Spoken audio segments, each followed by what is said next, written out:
গাজলকে জঞ্জাল মুক্ত করতে এবং পানীয় জল সরবরাহ করার জন্য গাজল পঞ্চায়েত সমিতির অর্থ অনুকূলে দুটি ট্রাক্টরের উদ্বোধন করা হয়।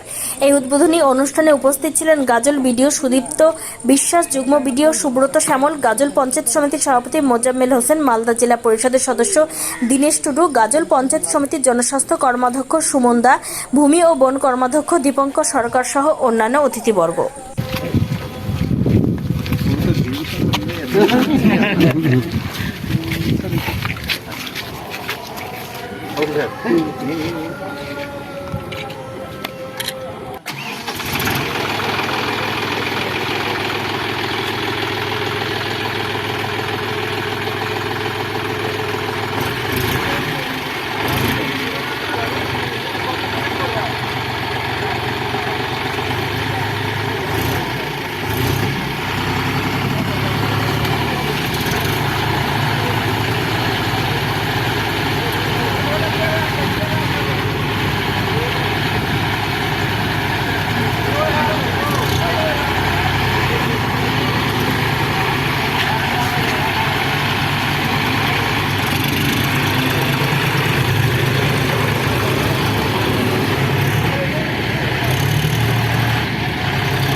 উদ্বোধন মানে আজকে দুটো আমাদের পঞ্চায়েত সমিতির তরফ থেকে ওনারা সিদ্ধান্ত নিয়েছিলেন যে এলাকায় কিছু পরিষেবামূলক কাজ চালু করতে হবে।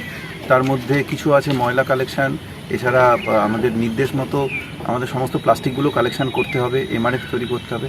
সেই সমস্ত কালেকশানের জন্য একটা বড় ট্রাক্টরের প্রয়োজন। এছাড়া মানুষের ডিমান্ড ছিল যে সেচফুল এবং স্থানে স্থানে প্রয়োজনে জল দেওয়ার জন্য, এই জন্য ট্রাক্টর প্রয়োজন ছিল। তাই ওনারা অর্থবর্ষের ঠিক করেছিলেন যে পঞ্চায়েত সমিতির সিদ্ধান্ত নিয়েছিলেন যে আমরা একটা ট্রাক্টর ক্রয় করব এবং এটা পরিষেবামূলক কাজের জন্য ব্যবহার করব পঞ্চায়েত সমিতির তরফ থেকে। সেই ট্রাক্টর আজ ডেলিভারি হলো এবং পরবর্তীকালে এর যে উপযোগী অ্যাক্সেসরিজগুলো আছে সেগুলো এলে এগুলোকে পঞ্চায়েত সমিতির তরফ থেকে ব্যবহার করা হবে।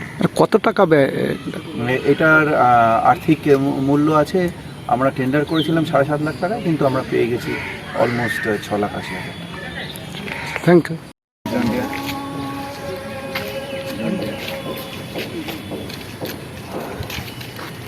ভালো হলো। এবার আমরা যেদিন চালু করবো যেহেতু সবে ডেলিভারি দিলে